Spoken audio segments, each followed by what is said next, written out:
I froze in the doorway, my boots stuck to the hardwood like they'd been superglued. My heart was a jackhammer, pounding so loud it drowned out the world. Beth, my wife, my ride-or-die for 8 years, was standing in our living room, gripping a kitchen knife over our wedding photo. The blade glinted under the chandelier, hovering inches from my face in that dusty 8x10 frame, and her eyes weren't just angry, they were haunted, like she was staring through me to something I couldn't see. "Beth, what the fuck are you doing?" I shouted, my voice cracking like a dropped bottle. She jumped, the knife slipping, clattering onto the coffee table with a sound that echoed in my bones. "Mark. I didn't mean," she stammered, her face ghost white, hands shaking like she'd been caught mid-crime. But I wasn't hearing excuses. My blood was molten and my mind was already spiraling back to the night that broke everything I thought we were. It was a month ago and I was on a rare high.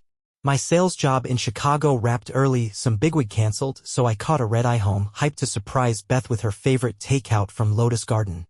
Pad Thai, extra spicy, and those crispy spring rolls she'd fight me for. I pictured her smile, that left cheek dimple flashing as she'd tackle me with a hug. But when I pushed open our front door, the house was a void. No Beth, no hum of her true crime podcasts, just her phone buzzing on the counter like it was trying to snitch. I grabbed it, unlocked, because we didn't do secrets, and a text from some dude named Brian hit me like a slap. "Key party at my loft, 10 p.m. You bringing the Honda keys?" My stomach churned. A key party? I'd heard the term swingers nights where couples toss their keys in a bowl and go home with someone else's partner. No fucking way. Beth was my high school sweetheart, the girl who'd stayed up with me cramming for finals, who'd sobbed in my arms when we buried our dog, Max, under the oak tree. But the text was real, undeniable. I snatched my jacket, hands trembling so bad I fumbled the door handle. Brian's address was downtown, a glass sand steel loft screaming new money. The place was a zoo, thumping bass, champagne flutes clinking, couples laughing like they were at a damn gala. Then I saw her. Beth, in a red dress I didn't know she owned, tight and bold, dropping our Honda keys into a crystal bowl. She was laughing, her hair catching the strobe lights, and for a heartbeat I didn't know her. My Beth didn't laugh like that. I shoved through the crowd, my chest squeezing tight, and grabbed her arm. "Beth." I barked, loud enough to cut through the noise. Her eyes went wide, lips parting, but before she could speak, Brian stepped in tall, slick, with a crypto bro smirk and cologne that screamed, "I'm better than you." "Whoa man, chill. It's just a game," he said, grinning like he'd already won. "Game?" I wanted to break his jaw. I yanked Beth out, her heels dragging as she pleaded, "Mark, wait, I can explain." In the car, she swore it was just one night, to feel alive, that it didn't mean she loved me less. "You're my whole world, I swear," she cried, mascara streaking like war paint. But her words were knives. 8 years, prom nights, 2 miscarriages, dreams of a cabin in the mountains, torched in one stupid choice. I couldn't breathe next to her. When we got home, I packed a bag, my hands moving like they belonged to someone else. "Mark, please don't go," she sobbed, clutching my sleeve. I shook her off, jumped in the Honda, and peeled out to a motel, tires screaming louder than my brain. I needed space. I needed a plan. Now here I was, back in our living room, that knife staring up from the floor. Beth's face wasn't just guilty, it was scared, like she'd seen something I hadn't. "Mark, I didn't want to hurt you," she whispered, her voice barely holding. I stepped closer, my boots heavy. "Then why the knife? Why my picture?" She sank to the couch, hands shaking, but before she could answer, my phone buzzed in my pocket. Unknown number. I ignored it, eyes locked on her. "Talk, Beth. Now." She opened her mouth, but the words choked. And then my phone buzzed again, like it was warning me the storm was just starting. The motel was a dive, flickering bulbs, carpet that smelled like regret and stale beer. I slumped on the bed, the springs groaning like they hated me, and stared at my phone. That unknown number had left a voicemail, and my gut was screaming to delete it, but my thumb hit play anyway. A man's voice, smooth but sharp, cut through. "Mark, you don't know me, but I know what went down at Brian's party. Meet me at Rusty's Diner, midnight. Come alone, or Beth's in deeper shit than you think." Click. My skin prickled. Was this a prank? A trap? Someone from the party fucking with me? I tossed the phone, but it stared back, daring me to step into the dark. I leaned back, the lumpy pillow digging into my neck, and let my mind drift. Beth's face at our first dance, 16, braces glinting, giggling as I tripped over her sneakers. We'd been kids, promising forever under a tacky disco ball. Now forever felt like a scam. I punched the mattress, picturing Brian's smug grin. Rage was easy, but it wasn't enough. I needed to know what I was up against, and this mystery caller was my only thread. Rusty's Diner was a grease pit, neon sign buzzing, coffee like motor oil, a jukebox stuck on Dolly Parton. I slid into a corner booth, scanning the room like a hunted animal. At 12:10, a guy in a black hoodie sat across from me. Mid-40s, scruffy beard, eyes like he'd seen too many bad days. "Mark," he said, like we were old pals. "I'm Vince. I was at Brian's loft." My fists balled under the table. "What's your deal?" I snapped. He slid a USB drive across the sticky tabletop. "This'll show you Beth's not the only one playing dirty." I wanted to smash it, tell him to shove it, but I pocketed the drive. Back at the motel, I plugged it into my laptop, hands shaking like I was defusing a bomb. Photos loaded, Beth laughing with Brian, other couples tangled in ways that made my stomach lurch. Then a video, Brian in a dimly lit room bragging to someone off camera. "That's my ticket. Thinks it's a fling, but she's funneling cash into my crypto fund. Millions, man." My chest burned like I'd swallowed coals. Beth wasn't just cheating, she was a mark in a scam. I called her, my voice barely holding. "What the hell did Brian rope you into?" She sobbed. "I thought it was an investment, Mark. He said it'd secure our future." "Secure us?" I hung up, my head pounding. Vince texted back fast, "Brian fucked me over too. Help me burn him and Beth walks free." Free? What was she caught in? I paced the room, memories hitting hard, Beth holding my hand at Mom's chemo, whispering we get through it. Could I save her? Did I want to? I grabbed my keys, ready to hunt Vince down, when a crash shook the room. Glass shattered outside and an orange glow bled through the blinds. I yanked them open. My car was a goddamn bonfire, flames licking the night sky. Part 3, The Blaze and the Brawl, 250 words. My heart slammed as I ripped the curtains back. My Honda was an inferno, flames roaring, sparks spitting like a pissed-off dragon. The motel lot was a war zone, smoke choking the air, the crackle of burning metal loud as gunfire. I grabbed the USB in my phone, bolting outside.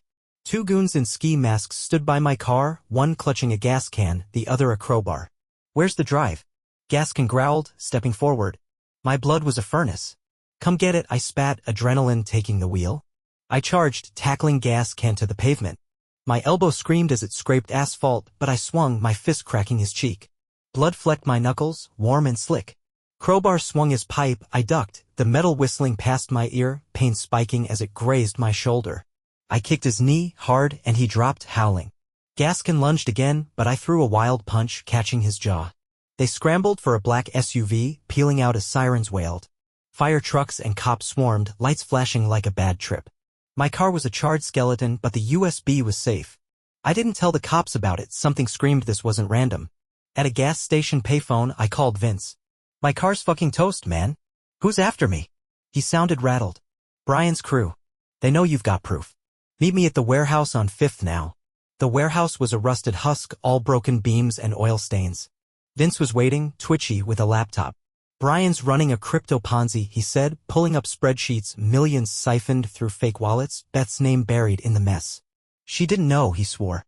But Brian's got dirt, photos, videos. He's blackmailing her to shut her up. My head spun. Blackmail? I flashed to Beth with the knife, her fear. Was she trapped? "Why you helping me?" I pressed. Vince's jaw tightened. "Brian tanked my life, stole my savings, cost me my family. Revenge. I got it. We planned to hack Brian's servers, leak his scam to the feds." But Vince's laptop pinged a TikTok alert, username drcryptov. My eyes narrowed.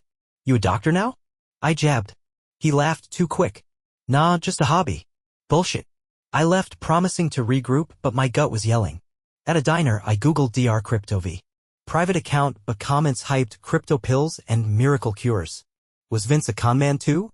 Memories hit, Dad's voice, rough from the docks, "Trust's a gamble, son." That's smart. But I was out of smart bets.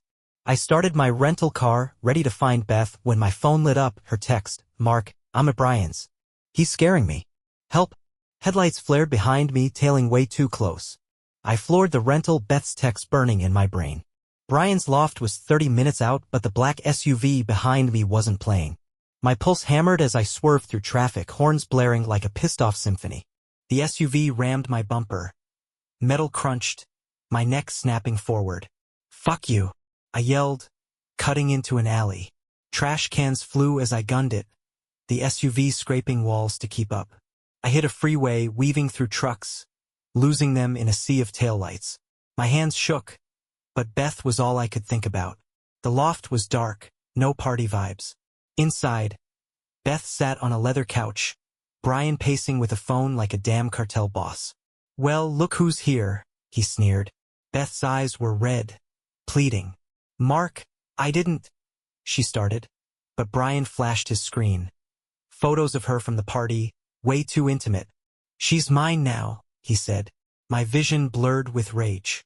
"Delete them, asshole," I roared, lunging.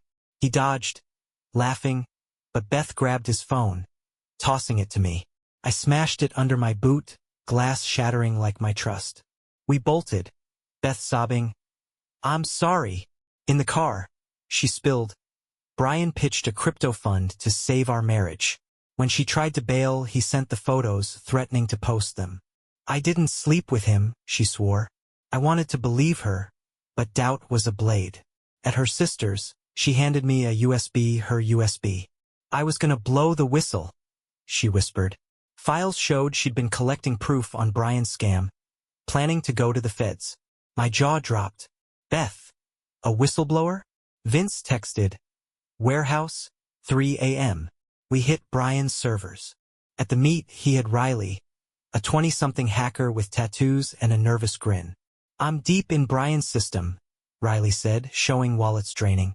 But she froze when Vince mentioned Dr. Lyle, Brian's partner.